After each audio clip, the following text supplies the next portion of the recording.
further west on the Green Line is a Chicago suburb that's played a role in the lives of several big names in American history, like Frank Lloyd Wright and Ernest Hemingway. It's a place loaded with charm, character, and history. Our destination? Oak Park. Spending the day in Oak Park, you're going to realize why this suburb is called a village. I love it out here. Country is city and country mixed kind of like. That's what I like about it. It's Oak Park's charm that has attracted many Chicagoans over the years, even some of the famous ones. Frank Lipo from the Oak Park Historical Society is going to show us around. Frank, how you doing? Not too bad. Welcome to Oak Park. Thank you. Glad to have you here at Pleasant Home. Pleasant Home is one of Oak Park's many significant landmarks. It was built in 1897 in the prairie-style architecture that you'll see throughout Oak Park. The home was once a private residence, but today, believe it or not, it's home to Hollywood's King of the Jungle.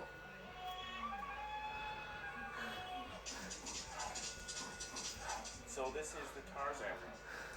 Yeah, a lot of people don't realize that Edgar Rice Burroughs, who wrote the Tarzan stories, lived in Oak Park for about 10 years, and he'd grown up on the west side of Chicago and wrote a number of the stories while living here. It was in Oak Park that Edgar Rice Burroughs wrote 4 of his Tarzan novels. In addition to his books, the exhibit shows the many Tarzan films that were made and the actors and actresses who brought Tarzan and Jane to life. Of course, Tarzan wasn't just about books and movies. And we also have goofy things like Tarzan skateboards and Tarzan underwear and Tarzan vitamins and all sorts of games and toys and tie-ins. Burroughs eventually left his Oak Park home for Hollywood, as his Tarzan stories made their way around the globe. We trace like one book with the Son of Tarzan from its original manuscript through all the different editions, including foreign language editions. So, we have a range of things that tell different parts of this crazy story of why Tarzan has something to do with Oak Park. Oak Park is a community that is proud of its architects, artists, and writers. So you can't come here without paying tribute to one of the greatest adventure writers of the 20th century, Ernest Hemingway. That's right, he's a local boy, and you can take a tour of his birthplace to get a sense of Hemingway's childhood. The child psychologists tell us that by the time you're 6, you are who you're always going to be. And Ernest lived in that house until he was 6. And he was influenced by these great people, the storytellers, his dad, the great outdoorsman, his mother, the musician, his uncle, the storyteller of the sea. Down the street from Hemingway's birthplace is the Hemingway Museum. Inside, you can learn more about his childhood, as well as his global success as a writer. The museum attracts visitors from all over the world. They really always say, oh, I never knew all of that. They're always so pleased, and so we get to rave reviews from people, which is wonderful.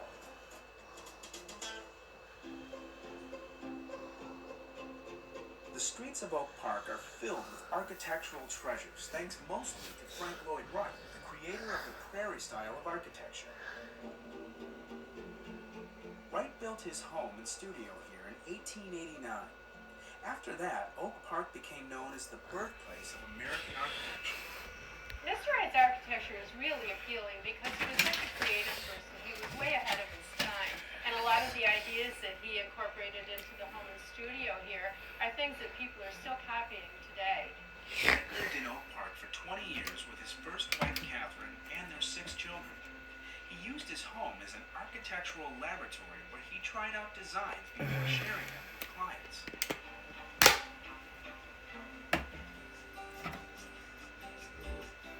Frank Lloyd Wright's style can easily be viewed by just walking down the street. You can compare his style with the other forms of architecture from the same era.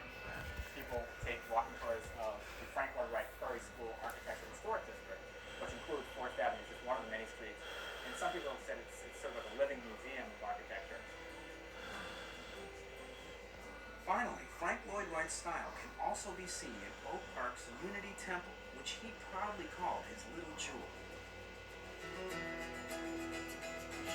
The village of Oak Park has a few other gems, like the conservatory, which was started in 1914 by residents who brought plants here from all over the world. What was that?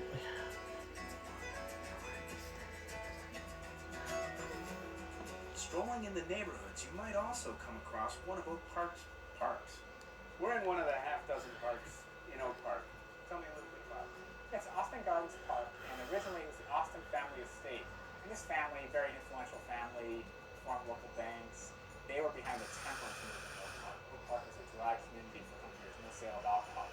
And the Austin family eventually gave this land to the Park District of Oak Park. And every summer, just right around where we're standing in this area, is the stage for the annual Shakespeare in the Park.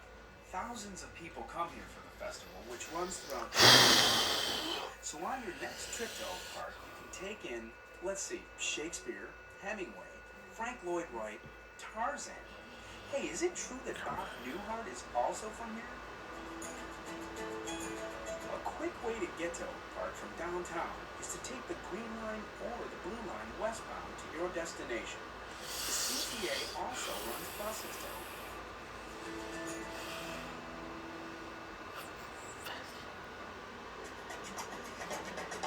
The CTA operate 143 bus routes. You behave.